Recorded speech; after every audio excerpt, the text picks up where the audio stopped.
আর এখনই বাংলা আবার নজর রাখতে হচ্ছে ওয়েদার আপডেটের দিকে। ইনিংস শেষেও কিন্তু দক্ষিণবঙ্গে শীতের আমেজ।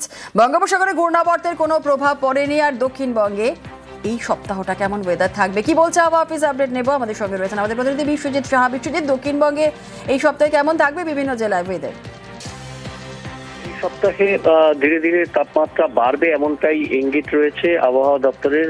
যদিও দক্ষিণ বঙ্গোপসাগরে ভারত মহাসাগর সংলগ্ন এলাকায় একটি ঘূর্ণাবর্ত রয়েছে, সেটি নিম্নচাপে পরিণত হবে। যদিও তার সরাসরি কোনো প্রভাব নেই, তবে একটু দক্ষিণা বাতাসের প্রভাব বাড়তে পারে এবং উত্তর পশ্চিমের যে বাতাস আসছে, যদিও সেটা খুব শীতল বাতাস এমন নয়, তবে সেই বাতাসের প্রভাবও কিছুটা কমবে। এই সপ্তাহের শেষের দিকে কলকাতায় 18 থেকে 19 ডিগ্রি সেলসিয়াস তাপমাত্রা হতে পারে। আজও 16 ডিগ্রির ঘরে কলকাতার তাপমাত্রা এবং জেলাতেও সকাল এবং রাতের দিকে শীতের আমেজ এখনো রয়েছে এবং দিনের বেলা শীতের আমেজ ক্রমশ কমছে।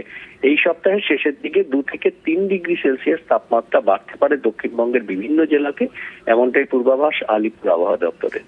বেশ, একেবারেই। আর পাশাপাশি উত্তরবঙ্গের দিকেও একটু নজর রাখবো আমরা, কারণ উত্তরবঙ্গে এখনো কিন্তু জাঁকিয়ে ঠান্ডা। দার্জিলিং এ 5 থেকে 7 ডিগ্রিতে পারদ।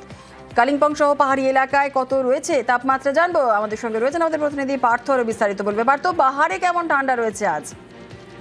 একেবারে তাই। দেখো জুনলা, তুমি যেমনটা বললে, এখনো কিন্তু উত্তরবঙ্গে শীতের আমেজ এখন কিন্তু রয়েছে। সকাল এবং সন্ধ্যায় রুটিন করে যখন ঠান্ডা থাকছে, ভোরের দিকে কিন্তু কুয়াশাও থাকছে উত্তরের সমতল জেলাগুলোতে, শিলিগুড়ি থেকে শুরু করে আলিপুরদুয়ার সর্বত্রই ভোরের দিকে কিন্তু কুয়াশা থাকছে। অন্যদিকে পাহাড়ি এলাকায় হালকা মেঘলা রয়েছে। দার্জিলিং এর তাপমাত্রা 5 থেকে 7 ডিগ্রি আশপাশে রয়েছে। অন্যদিকে কার্শিয়াং, সেখানেও কিন্তু 8 থেকে 9 ডিগ্রি আশপাশে রয়েছে। কালিম্পং এর তাপমাত্রা রয়েছে খানিকটা বেশি, 10 থেকে 11 ডিগ্রি আশপাশে।